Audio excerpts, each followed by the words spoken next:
Shalom, selamat siang Bapak Ibu yang kasih Tuhan. Kita berjumpa kembali dengan saya Pendeta Maria, dan kita akan bersama-sama untuk sharing firman Tuhan di dalam acara Siraman Rohani GIA Pegangsaan.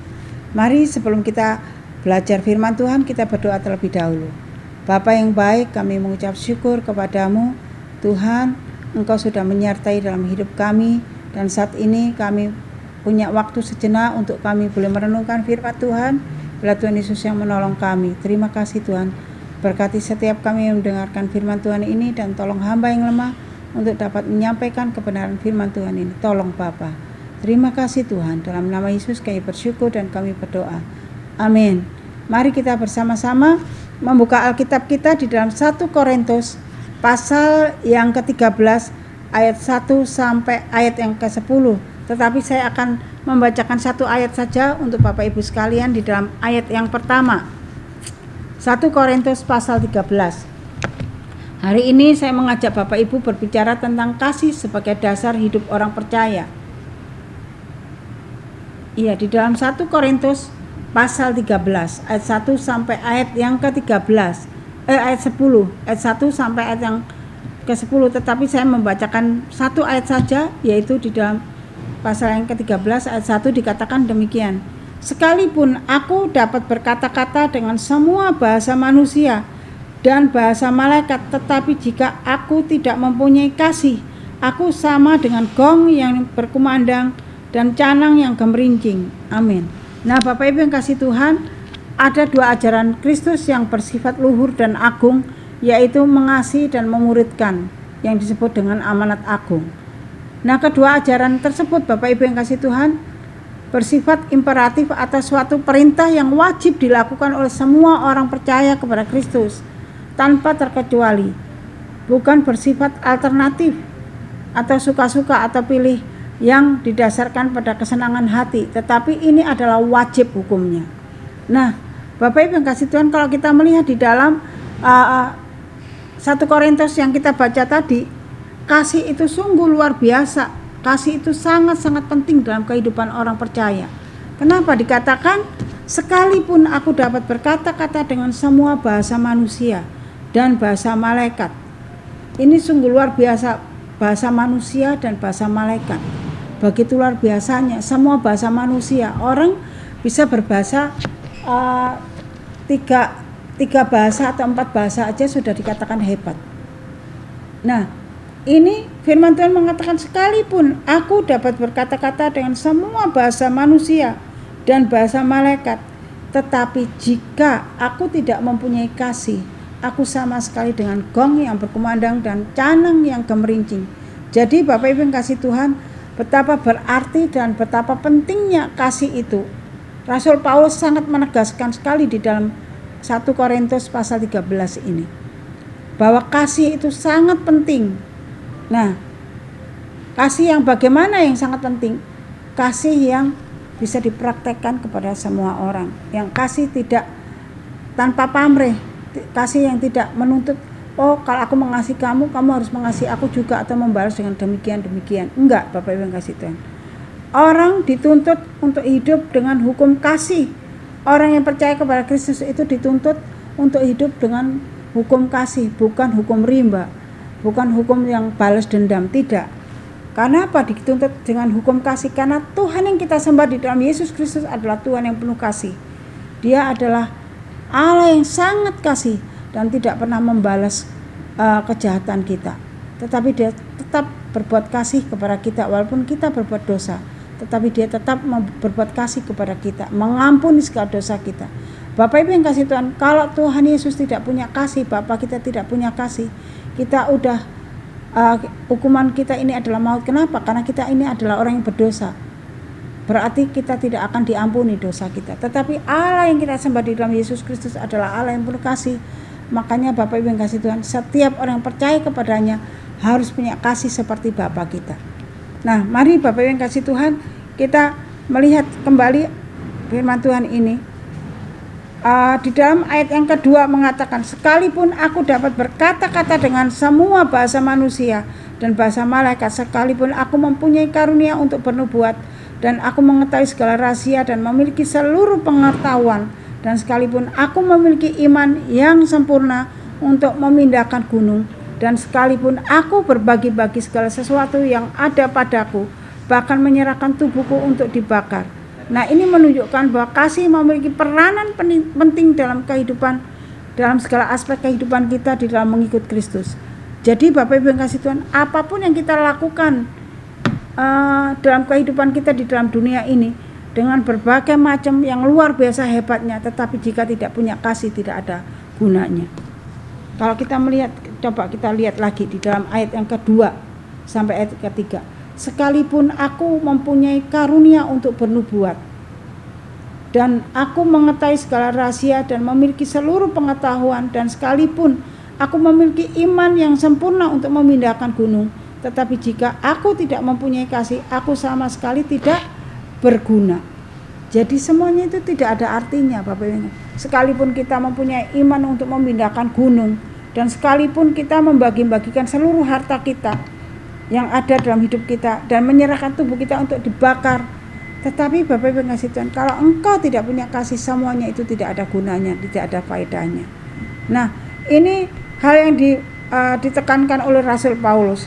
Bahkan di dalam ayat yang bagian yang terakhir, ayat 13, di situ mari kita lihat, demikianlah tinggal ketiga hal ini, yaitu iman, pengharapan, dan kasih, dan yang paling besar diantaranya ialah kasih. Jadi walaupun iman, pengharapan itu ada dalam hidup kita, dikatakan yang paling besar adalah kasih. Jadi tidak bisa ditawar-tawar lagi. Hidup sebagai orang percaya harus hidup di dalam hukum kasih, ada punya kasih dalam hidup kita. Bapak Ibu yang kasih Tuhan, di zaman sekarang ini tidak mudah menemukan orang yang memiliki kasih yang besar terhadap sesamanya. Kasih serasa menjadi sesuatu yang langka saat ini, Bapak Ibu yang kasih Tuhan. Banyak manusia cenderung untuk mementingkan diri sendiri, egois, dan tidak mau memikirkan orang lain. Nah, Bapak Ibu yang kasih Tuhan, betapa langkanya kasih itu di tengah-tengah dunia yang saat ini. Kalau kita melihat di dalam berita-berita, Bapak Ibu yang kasih Tuhan, di masa saya kecil tidak pernah ada berita yang orang tua tega menganiaya anaknya atau berlaku yang tidak senonoh kepada anak kandungnya atau membunuh anaknya. Dan juga tidak ada anak yang membunuh orang tuanya. Di masa-masa saya kecil tidak ada pernah berita-berita seperti itu.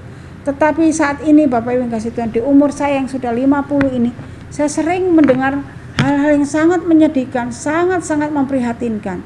Orang tua yang dibuang, orang tua yang diperlakukan tidak baik, bahkan dibunuh dengan begitu teganya karena tidak memenuhi keinginannya. Nah, betapa kasih itu saat ini begitu langka, Bapak Ibu yang kasih Tuhan. Kalau saat ini masih ada orang yang peduli, penuh kasih, itu Bapak Ibu yang kasih Tuhan, orang yang ada di dalam Kristus. Kenapa demikian? Karena Bapa kita adalah kasih. Nah, Bapak Ibu yang kasih Tuhan, kasih itu mempunyai satu kualitas yang begitu besar dan luar biasa. Coba kalau kita melihat di dalam ayat yang ke-4 sampai 7, kita akan melihat kasih itu bagaimana, Bapak Ibu yang kasih. Karena kasih itu begitu luar biasa. Kita lihat di dalam ayat 4 sampai 7 ya. Mari kita buka ayat yang ke-4 sampai 7, dikatakan kasih itu sabar, kasih itu murah hati, ia tidak cemburu, ia tidak memegahkan diri dan tidak sombong. Ia tidak melakukan yang tidak sopan dan tidak mencari keuntungan diri sendiri. Ia tidak pemarah dan tidak menyimpan kesalahan orang lain. Ia tidak bersukacita karena ketidakadilan, tetapi ia bersukacita karena kebenaran. Ia menutupi segala sesuatu, percaya segala sesuatu, mengharapkan segala sesuatu, sabar menanggung segala sesuatu. Nah, Bapak Ibu yang kasih Tuhan, kasih itu luar biasa dahsyat ya.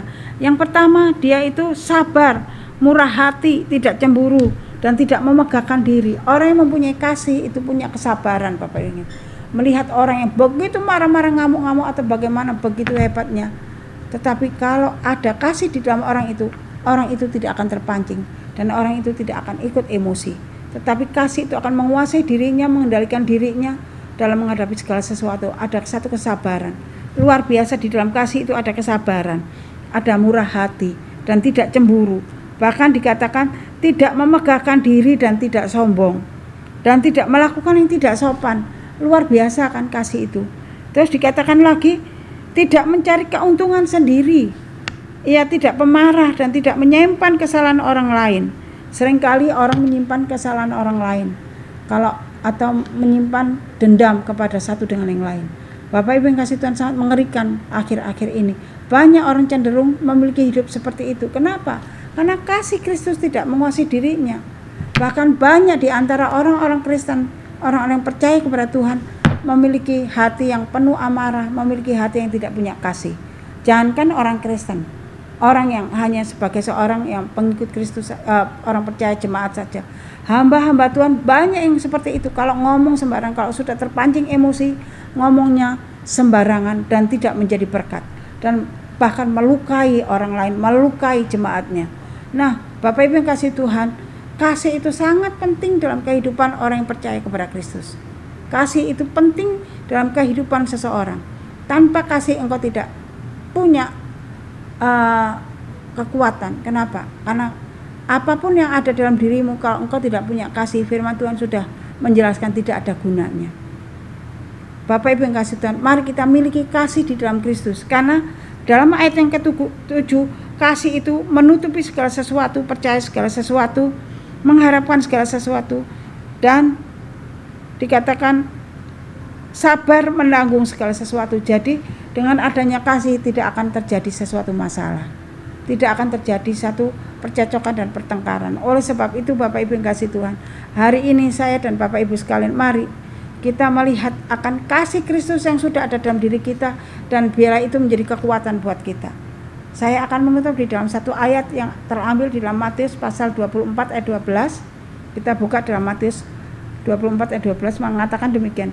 Kasih kebanyakan orang akan menjadi dingin alias luntur, sehingga sekalipun sesungguhnya mereka memiliki kemampuan untuk mengasihi, tapi sedikit saja yang mau melakukannya dalam wujud dan tindakan.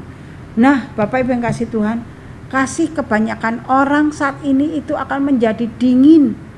Nah, tetapi di dalam Korintus tadi yang kita baca di dalam Korintus 13, mari itu ada dalam hidup kita. Karena Kristus sudah mengasihi kita, dan Kristus adalah teladan kita. Kristus adalah Tuhan dan juru selamat kita yang meneladani hal yang baik. Bila kasih itu ada dalam hidup kita sebagai orang yang percaya kepada Kristus, jangan kita tidak memiliki kasih. Kalau engkau tidak memiliki kasih Kristus, maka engkau akan menjadi orang-orang yang menjadi batu sandungan. Tetapi firman Tuhan mengingatkan saya dan Bapak Ibu kasih Tuhan, walaupun hari-hari ini kasih itu menjadi dingin, tetapi biarlah kita mewujudkan kasih Kristus yang ada dalam diri kita ini kepada semua orang, sehingga orang boleh bertobat dan percaya kepada Kristus dan merasakan kasih Kristus melalui hidup kita. Mari Bapak Ibu yang kasih Tuhan, lakukan seluruh pekerjaan kita, setiap langkah hidup kita dengan kasih Kristus, sehingga banyak orang diberkati. Amin. Mari kita bersama-sama berdoa. Bapa yang di surga, berikanlah hati kami untuk kami boleh memiliki kasih Kristus, sehingga kami dapat menjadi berkat dimanapun kami berada, di tengah-tengah lingkungan yang saat ini kasih telah menjadi dingin, dan banyak orang yang selalu hidup di dalam kepentingan diri sendiri. Biarlah Tuhan Kau taruhkan hati di dalam hati kami, yaitu hati yang penuh kasih Kristus, sehingga kami dapat melihat jiwa-jiwa di sekitar kami dengan kasih Kristus, sehingga kami boleh memancarkan kasih Kristus itu kepada mereka semua. Terima kasih Tuhan Yesus yang baik. Engkau meteraikan kebenaran firman-Mu itu dalam hidup kami, sehingga kami boleh menjadi berkat bagi banyak orang. Terima kasih Bapa yang baik. Kami mengucap syukur kepadamu, dan kami mempertaruhkan firman ini ke dalam tangan kuasa-Mu. Terpujilah Engkau Bapa, dalam nama Yesus kami bersyukur dan kami berdoa. Amin. Dan Yesus memberkati. Shalom. Sampai ketemu kembali.